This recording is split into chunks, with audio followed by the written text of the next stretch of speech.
Billedbeviserne er nye, og de er netop offentliggjort af NASA og i anledning af 40-året for Apollo 11's landing i juli 1969. NASA håber, at det en gang for alle kan aflive de konspirationsteorier, der stadig efter så mange år betvivler, at månelandingen fandt sted. All step for man. One giant leap for mankind.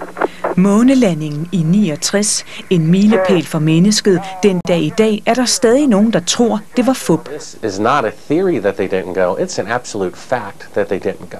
Bart Sibbel er en af dem. Han mener, at NASA manipulerede med optagelserne for at få det til at se ud som om, at astronauterne var længere væk fra jorden, end de var.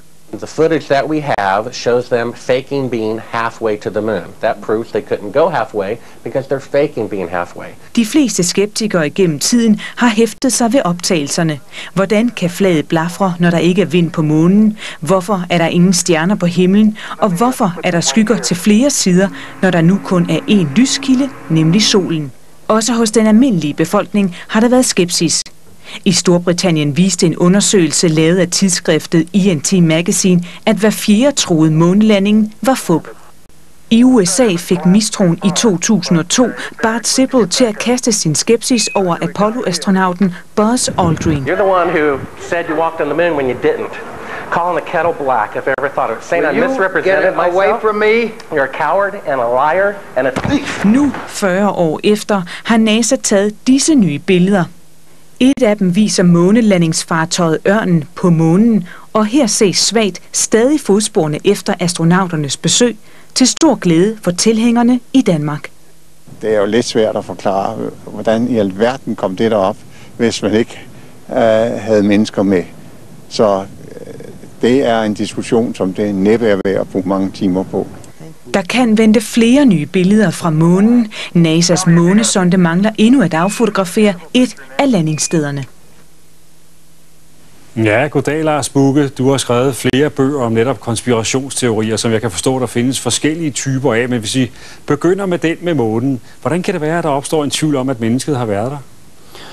Jamen, teorierne omkring månelanding er jo opstået, fordi at folk er faldet over nogle spor, som de kan tolke på. Og sporene er jo, som vi hører i indslaget, de her mange billeder. Vi har månestøv, der mangler på landingsstedet. Vi har flaget, der blafrer. Vi har astronauter, der går i skyggen, men er oplyst. Og det giver folk en mulighed for at selv at lege detektiver og stille spørgsmål ved den officielle sandhed. Hvad tror du selv? Jeg tror selv, vi har været på månen, men jeg synes da også, at teorien er god nok til, at man i hvert fald bliver nødt til at stoppe op et øjeblik og lige tænke over, om der kunne være en anden forklaring. Hvad kunne det være for eksempel? Ja, der kunne være mange forklaringer. En ting, man tit glemmer i de her diskussioner, det er, at man hæfter sig meget med de her billeder som værende sporene. I princippet kunne vi jo godt forestille os, at astronauterne var kommet tilbage fra månen og havde fået at vide af en eller anden pressechef, at de der billeder, I tog på månen, de er simpelthen for dårlige. Vi bliver nødt til at lave nogle billeder, fordi verdens bedste historie, den skal altså have nogle ordentlige billeder. Så der er mange muligheder. Det er det, der er spændende ved konspirationsteoriernes univers. En anden slags af dem er den om, at prinsesse Diana ikke døde i en trafikulykke i Paris, og at det var amerikanerne, der fandt på det der med tsunamien. Det var ikke naturen. Hvorfor opstår sådan nogle? Ja, det er en lidt anden type konspirationsteorier. Man kan sige, at de opstår lidt som et værn mod meningsløsheden. For mange mennesker er det måske rarere at tænke på, at Diana døde på grund af et eller andet sindrigt komplot, end at hun bare døde, fordi hendes chauffør kørte galt, fordi han var fuld.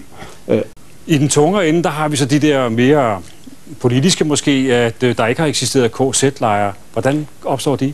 Jamen, det er så en helt tredje type konspirationsteorier, hvor konspirationsteorierne bliver brugt som et politisk redskab, simpelthen til at sælge en bestemt politik eller skabe opbakning omkring en politik, hvor man bevidst spreder det som løgne og prøver at skabe mistro. Så det er en lidt anden type konspirationsteorier end månelandingen. Tak skal du have for forklaringerne, Lars Bugge.